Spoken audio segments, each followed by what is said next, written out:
Today at Mama Jo's Journey, I will share my top 10 tips to help you be successful in gardening.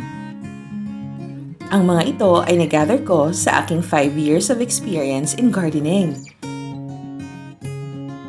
Simulan na natin! Number 1. Invest in educating yourself. Ito na marahil ang isa sa pinakamahalagang dapat gawin ng isang gardener. Sa pagtatanim kasi, napakaraming uri ng halaman na may iba't ibang pangangailangan. Temperature, exposure sa araw, water requirement, nutrient requirement, at iba pang concern katulad ng pests and diseases na maaaring tumama sa mga ito. Kaya't pinakamainam na bago ang pagtatanim ay maglaan muna ng panahon sa pagre-research upang mas maging mataas ang tsansa ng katagumpayan ng pagtatanim. Sa aking experience, noong unang taon ko ng pag-garden, excitement at willingness lamang ang meron ako. Kaya naman, marami sa mga tanim ko ang hindi napakinabangan. Hanggang sa natutunan kong manood sa mga gardening channels dito sa YouTube at talagang napagyaman ito ang aking kaalaman sa paghahalaman. Maganda din ang pagsali sa mga Facebook pages about gardening kung saan napakaraming mga gardening issues ang tinatalakay. Maaari kang magtanong sa mga gardeners and they are the most generous pagdating sa pag-share ng mga useful techniques nila. Number 2, start with easy-to-grow crops. Especially kung ikaw ay isang beginner gardener, ay makabubuting pumili ng mga halaman na madaling alagaan. Sa ganitong paraan kasi, mas mataas ang chance na mapaganda mo ito upang lalo kang ma-encourage na mag-garden sa mga susunod pa. Ilan sa pinakamadadaling palakhin ay mga leafy greens katulad ng kangkong, pechay, mustasa, pak choy at iba pa. Ituring mo muna itong mga baby steps sa gardening pero huwag maliitin dahil sa totoo lang, kapag mayroon kang mga tanim na ganito ay napakalaki ng tulong bilang pagkain ng pamilya.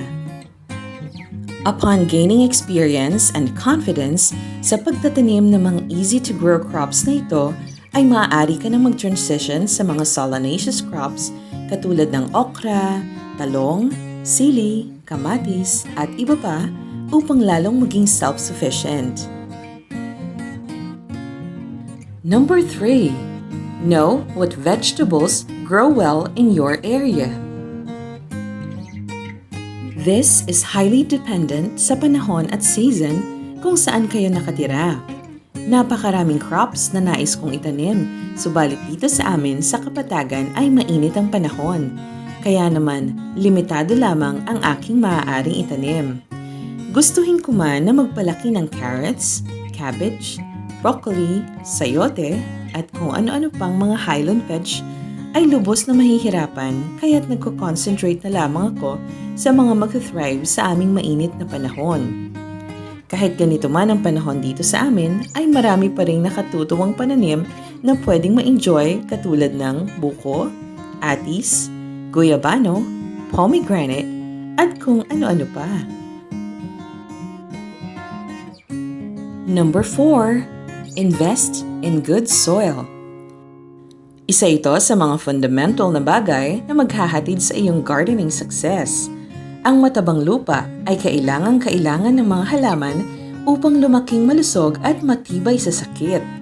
Kung likas na hindi maganda ang inyong lupa, ay maaari kang mag-compost upang mapataas ang kalidad nito. Isa sa pinakamadaling gawin ay i-mix ang mga nabubulok na bagay sa lupa katulad ng pinagbalatan ng gulay at mga prutas, mga tuyong dahon at damo. Ang pinagbitukahan ng isda na kinocompost sa lupa ang isa sa pinakamagandang uri ng compost sapagkat loaded ito ng minerals at amino acids. Maaari din gumamit ng animal manure, subalit siguraduhin na i-compost muna ito upang mamatay ang mga buto ng damo na mula sa kinakain ng mga hayop. Tutubo kasi ang mga ito at magiging madamo ang inyong pananim. Makakabuti rin na gumamit ng mga organikong fertilizer at soil amendments katulad ng carbonized rice hull, fish amino acid, fermented plant juice, fermented fruit juice, malunggay extract, o kaya naman ay molasses na pandilig sa mga halaman.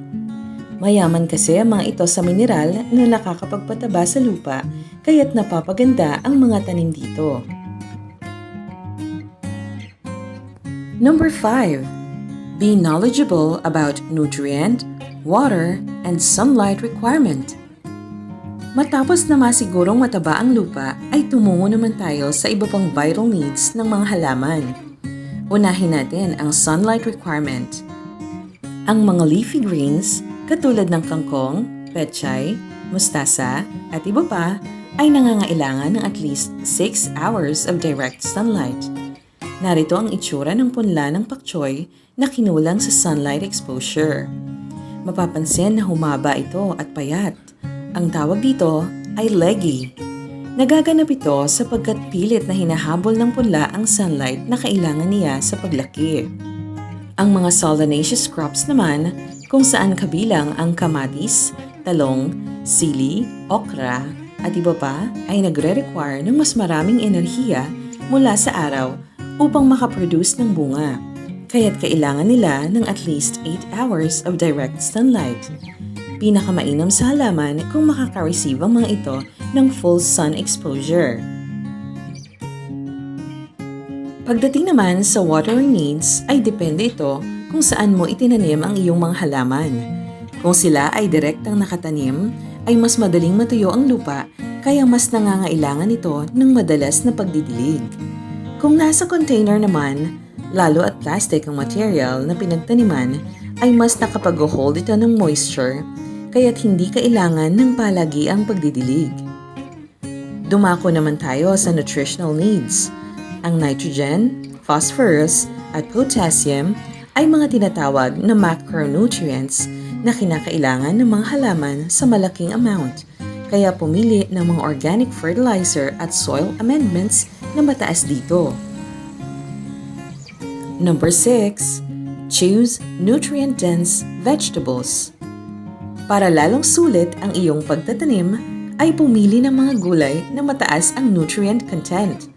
Nangunguna na rito ang malunggay na maaaring magamit sa napakaraming lutuin katulad ng munggo, sinabawan, dinengdeng, at maaari mo rin itong gawing smoothie.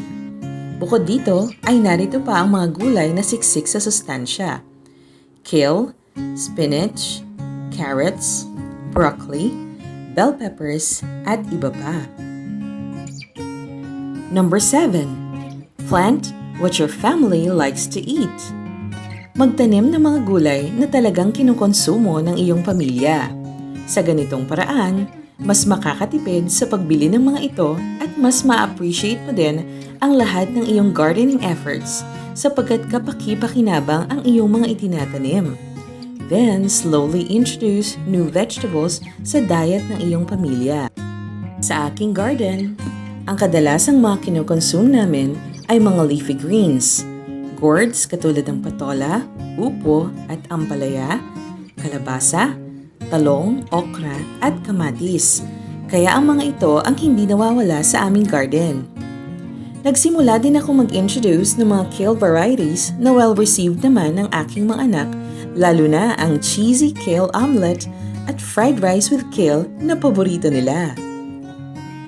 Number 8. Learn how to establish partnership with nature. Mas mapapadali talaga ang gardening kung matututuhan natin na itanim ang mga gulay sa akmang panahon. Alamin din ang mga herbs o iba pang halaman na maaaring makatulong sa pagtataboy ng mga mapaminsalang insekto sa tanim. Isa na rito ang marigold. Bukod sa taglay nitong amoy na inaayawan ng mga insekto, ay nakakapag-attract din ito ng mga pollinators. Kahit minimal effort lang ang ibigay sa pag-aalaga sa kanila, ay makakakuha tayo ng magandang yield. Minsan, nakakalimutan ko ang mga gulay na mahihirapan sa mainit na panahon, kaya ang end result, hindi sila kasing ganda at kasing sarap ng mga gulay na pinalaki sa akmang mga buwan. Katulad ng nangyari sa aking mga mustasa. Dati, sa panahon ng December to February, ay talaga namang napakagaganda ng mga leafy greens kabilang na ang mustasa at wala kang malalasahang pait sa kanila. Actually, niluluto namin ito ng stir-fried or with egg lang. Pero sa panahon na matindi ang init, ay mabilis na natutuyo ang mga ito kaya naman nagkakaroon ng pagpait sa lasa. Kapag madalas ding malanta ang mga halaman ay nagsasend ito ng amoy sa mga mapaminsalang insekto kaya isa rin ito sa magiging malaking challenge. Ganyan na nangyari sa aking kale mula nang magsimula ang init ng mid-March. Nahirapan na itong gumanda dahil sa pag-ubos ng mga uod sa kanila sa kabila ng pag-spray ko ng organic insecticide. Ang mga pagkakataon na ganito ay nakapagdudulot ng stress sa isang gardener. Minsan naman ay maaari mo ding i-challenge ang panahon by giving extra effort. Halimbawa, maaaring mag-set up ng drip irrigation system sa garden para hindi natutuyan ang mga pananim. O kaya naman ay magtayo ng polytunnel or covered greenhouse. Yun nga lang ay medyo mabigat din sa bulsa ang mga ito. Pero ako, habang wala pa akong sapat na kakayahan upang gawin ito, mas pinipili ko na lamang makipag-partnership sa nature. Number 9. Keep a record of your garden. Experience is still the best teacher. Kaya naman, ang lahat ng mga experiences sa gardening, maganda man o hindi ang end result, ay dapat na tinatandaan on your record upang mas mapadali ang iyong susunod na gardening season. Narito ang ilan sa mga halagang bagay na dapat na naka-record sa ating garden log. What grows well in which particular season? Pest and disease issues? Problems associated with growth? Nutrient, watering, sunlight deficiencies? Seed sowing o araw kung kailan nagsimulang mamunla? Transplanting date o araw kung kailan nag-transplant. And number 10, spend time with your garden. Tandaan that you are the one that your garden needs the most. Hindi ito basta nagtanim ka at bahala na ang halaman magpalaki sa kanyang sarili. You have to constantly tend to the needs of your garden katulad ng weeding, watering, fertilizing, insecticide application, at iba pa. Also, huwag kalilimutan na maglagi sa iyong garden upang i-appreciate ang ganda ng iyong garden kasama ang lahat ng efforts at hardships na iyong ibinigay. Recap muna tayo. Narito muli ang 10 tips to be successful in gardening. 1. Investing in educating yourself. 2. Start with easy-to-grow crops. 3. Know what vegetables grow well in your area. 4. Invest in good soil. Number 5. Be knowledgeable about nutrient, water, and sunlight requirement. Number 6. Choose nutrient-dense vegetables. 7. Plant what your family likes to eat. 8. Learn how to establish partnership with nature. 9. Keep a record of your garden. And number 10. Spend time with your garden. A word of wisdom from your gardening mama. You'll never fail in gardening unless you never learned a thing about your experiences or you quit. Kayo, anong mga helpful tips ang naiisip ninyo para maging successful sa gardening? I-comment down na yan para makatulong din sa ibang fellow gardeners. If you find this video helpful and inspiring, please like, subscribe, and share. And again, thank you for watching!